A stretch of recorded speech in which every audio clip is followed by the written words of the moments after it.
paxta mavsumi boshlangandan buyon hududimizdagi kam ta'minlangan kambag'al oilalarni oilasiga daromad keltirish uchun paxtaga o'z roziligi bilan chiqib paxta terib kelmoqda.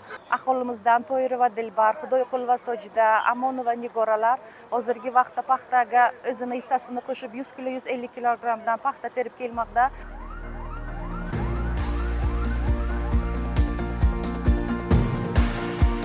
Ko'rib turganingiz kabi dalada hosil mo'l va hurmatli bobo dehqonlarimiz yetishtirgan ushbu oq oltinimizni nesnobud qilmasdan yig'ishtirib olishlik uchun Buxoro shahar aholisi ham yaqindan o'z hissasini qo'shib kelmoqda.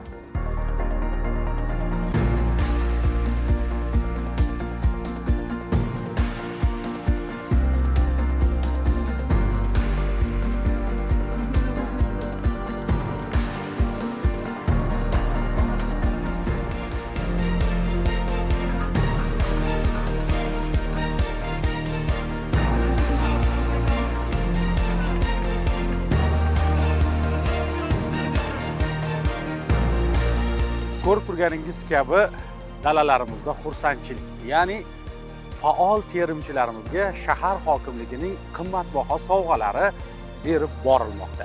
Siz ham bo'sh vaqtingizdan unumli foydalaning va oilangizga qo'shimcha daromad olib kiring.